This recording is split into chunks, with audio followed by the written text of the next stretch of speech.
Good morning, students.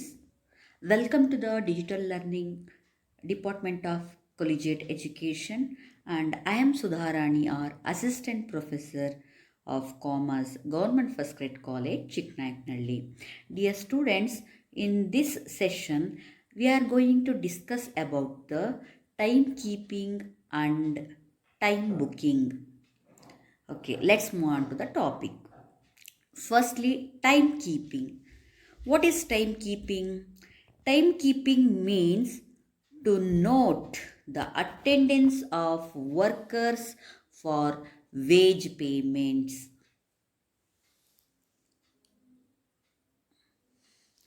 It is the marking of attendance of a worker when he comes and leaves the factory.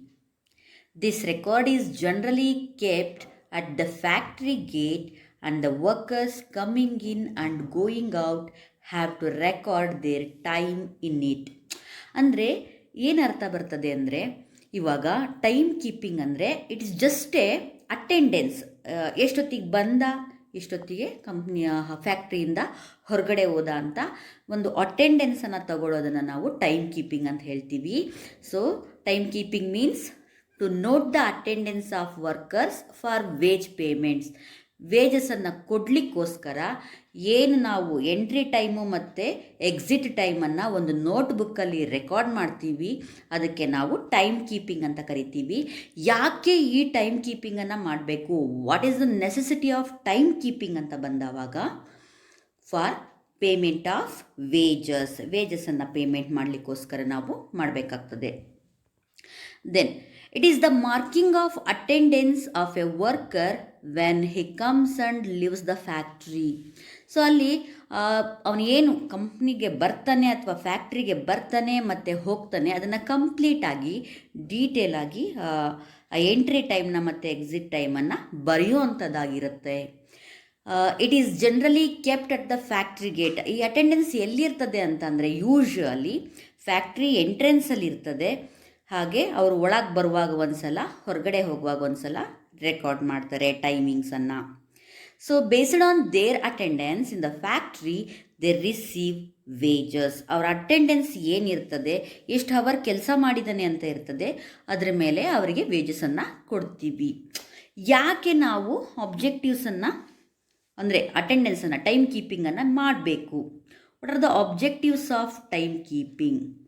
ನೀವಿಲ್ಲಿ ನೋಡ್ಬೋದು objectives of time keeping.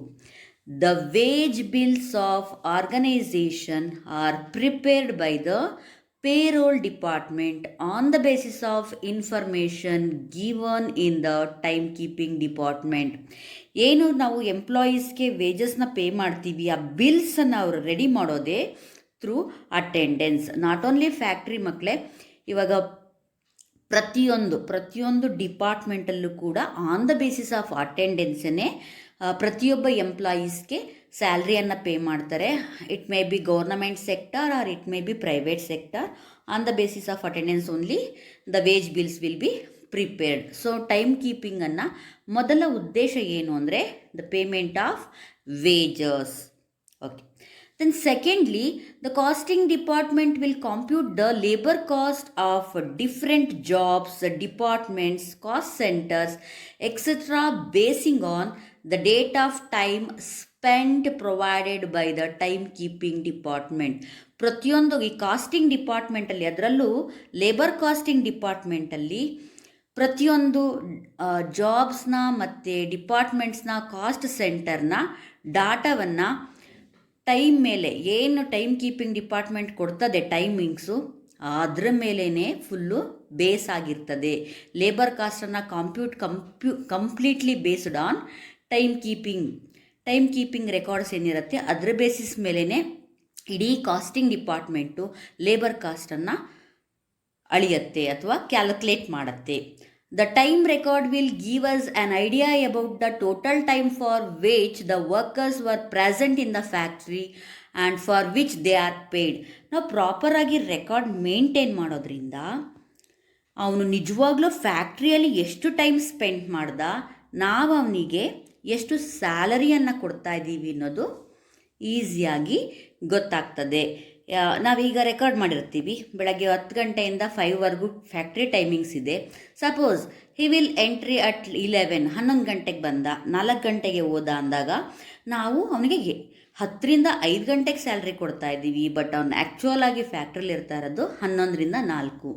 So ಏನು ಮಾಡಬೇಕು, ಇದ್ರ ಬಗ್ಗೆ ಎಲ್ಲ decisions ತಗೊಳ್ಳಿಕ್ಕೆ ನಮಗೆ ಹೆಲ್ಪ್ ಆಗೋದು through the time records are the basic data used for calculation of salaries, wages, over time premium etcetera.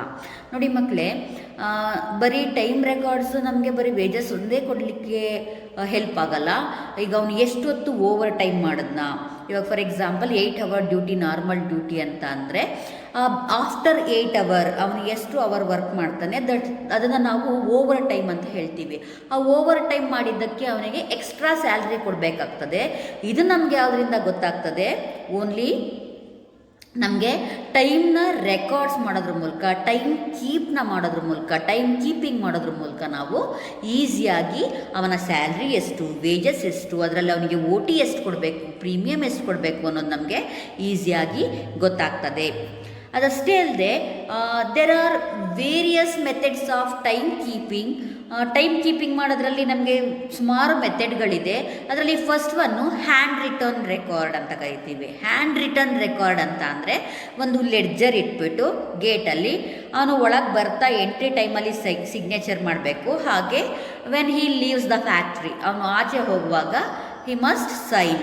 ಅದರಿಂದ ನಮಗೆ ಗೊತ್ತಾಗ್ತದೆ what is the entry time and exit time ಅಂತ. ಇದನ್ನು ನಾವು ಹ್ಯಾಂಡ್ ರಿಟರ್ನ್ ರೆಕಾರ್ಡ್ ಅಂತ ಕರಿತೀವಿ. ನೆಕ್ಸ್ಟ್ ಬಂದು ಡಿಸ್ಕ್ ಆರ್ ಟೋಕನ್ ಸಿಸ್ಟಮ್ ಅಂತ ಬರ್ತದೆ.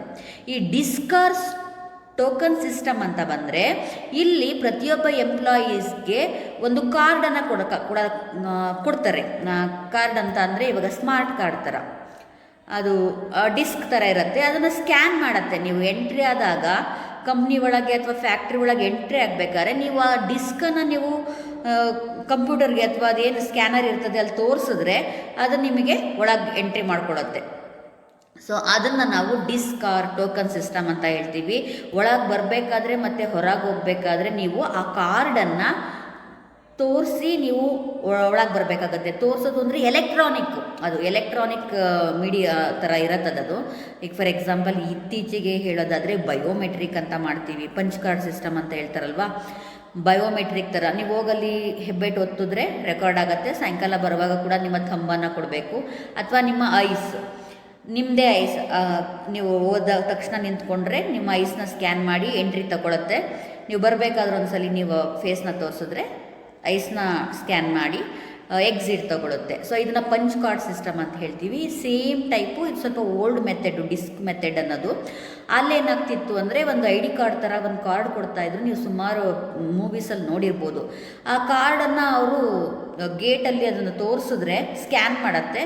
If it is perfect ID card ಅಂದರೆ ಅವನ್ನ ಒಳಗೆ ಬಿಡತ್ತೆ. ಅಲ್ಲಿ ರೆಕಾರ್ಡ್ ಕೂಡ ಮೇಂಟೈನ್ ಆಗ್ತದೆ, ಎಷ್ಟು ಗಂಟೆಗೆ ಅವ್ನು ಒಳಗೆ ಬಂದ ಅಂತ. ಟೋಕನ್ ಸಿಸ್ಟಮ್ ಅಂತ ಕೂಡ ಕರಿತೀವಿ. ಸೊ ಇದು time keeping. Next time booking. Time booking ಅಂತ ಅಂದರೆ time booking means to know how much time is effectively spent by the worker on each job or in each department or on a process or on each contract etcetera. Time booking ಅಂತ ಅಂದರೆ ಏನಾಗ್ತದೆ, ಇಲ್ಲಿ ಪ್ರತಿಯೊಂದು ಜಾಬಲ್ಲಿ ಅಥವಾ ಪ್ರತಿಯೊಂದು ಡಿಪಾರ್ಟ್ಮೆಂಟಲ್ಲಿ, ಪ್ರತಿಯೊಂದು ಪ್ರೋಸೆಸ್ಸಲ್ಲಿ ಅಥವಾ ಪ್ರತಿಯೊಂದು ಕಾಂಟ್ರ್ಯಾಕ್ಟಲ್ಲಿ ಒಬ್ಬ ವರ್ಕರು ಎಷ್ಟು ಹೊತ್ತು ಕೆಲಸ ಮಾಡ್ದ. ಇದು ಎಂಟ್ರಿ ಆ್ಯಂಡ್ ಎಕ್ಸಿಟ್ ಅಲ್ಲ. ಇವಾಗ ಫಾರ್ ಎಕ್ಸಾಂಪಲ್ ಒಂದು ಕಂಪ್ನಿ ಅಂದರೆ ತುಂಬ ವರ್ಕ್ಸ್ ಇರ್ತದೆ ಕಂಪ್ನಿನಲ್ಲಿ. ಅಲ್ಲಿ ಇವಾಗ ಗಾರ್ಮೆಂಟ್ಸ್ ಅಂತ ಬಂದಾಗ ಕಟಿಂಗ್ ಸೆಕ್ಷನಲ್ಲಿ ಅವನು ಎಷ್ಟೊತ್ತು ಕೆಲಸ ಮಾಡ್ದ. ಅವನು ಕ್ವಾಲಿಟಿ ಚೆಕಿಂಗ್ ಇತ್ತು ಅಂದರೆ ಕ್ವಾಲಿಟಿ ಚೆಕಿಂಗಲ್ಲಿ ಎಷ್ಟೊತ್ತು ಕೆಲಸ ಮಾಡ್ದ. ಸ್ಟಿಚಿಂಗ್ ಡಿಪಾರ್ಟ್ಮೆಂಟಲ್ಲಿ ಎಷ್ಟೊತ್ತು ಕೆಲಸ ಮಾಡ್ದ. ಟೋಟಲಿ ಟೈಮ್ ಬುಕ್ಕಿಂಗ್ ಅಂತ ಅಂದರೆ ಪ್ರತಿಯೊಂದು ಕೆಲಸ, ಕಂಪ್ನಿಯ ಮೇಲೆ ಸುಮಾರು ಕೆಲಸ ಇರ್ತದೆ, ಪ್ರತಿಯೊಂದು ಕೆಲಸದಲ್ಲೂ ಅವನು ಎಷ್ಟೆಷ್ಟು ಹೊತ್ತು ಟೈಮ್ ಸ್ಪೆಂಡ್ ಮಾಡ್ದ ಅನ್ನೋದನ್ನು ರೆಕಾರ್ಡ್ ಮಾಡ್ತಾ ಹೋಗ್ತಾರೆ. It is the keeping of record of particular of work done or time spent on each job, process or operation etcetera.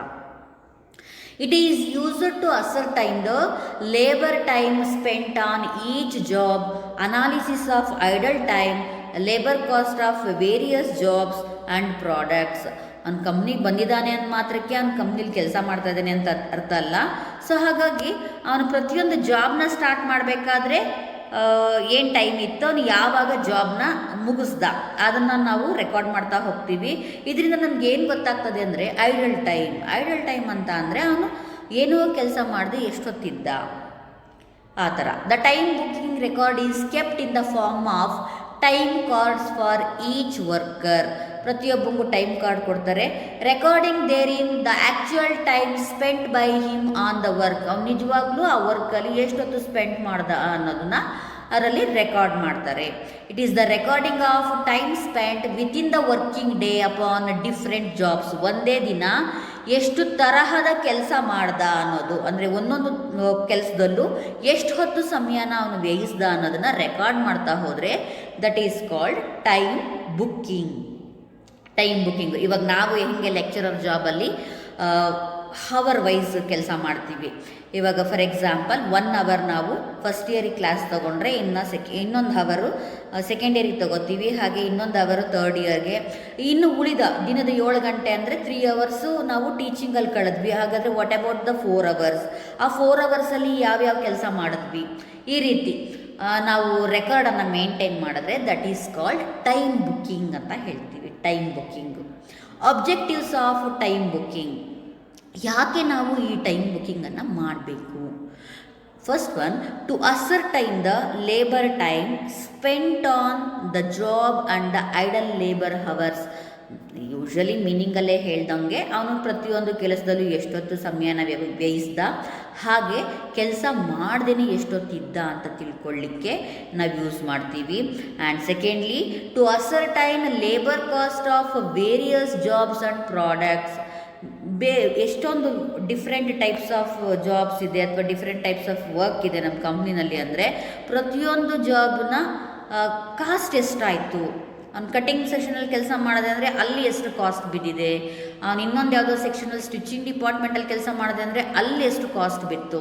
ನಾವು ಈ ರೀತಿ ಪ್ರತಿಯೊಂದನ್ನು ಡೀಟೇಲಾಗಿ ರೆಫರ್ ಮಾಡಿದಾಗ ಯಾವ ಸೆಕ್ಷನ್ನಲ್ಲಿ ನಮಗೆ ಹೆಚ್ಚು ಕಾಸ್ಟ್ ಬೀಳ್ತಾ ಇದೆ, ಯಾವ ಡಿಪಾರ್ಟ್ಮೆಂಟು ಅಥವಾ ಯಾವ ಪ್ರಾಡಕ್ಟ್ ನಮಗೆ ಹೆಚ್ಚು ಖರ್ಚು ಬೀಳ್ತಾ ಇದೆ, ಯಾವ ಡಿಪಾರ್ಟ್ಮೆಂಟು ಅಥವಾ ಯಾವ ಸೆಕ್ಷನ್ನು ನಮಗೆ ಹೆಚ್ಚು ಲೇಬರ್ ಕಾಸ್ಟನ್ನು ತಗೋತಾ ಇದೆ ಅಂತ ನಾವು ಈಸಿಯಾಗಿ ತಿಳ್ಕೊಬೋದು.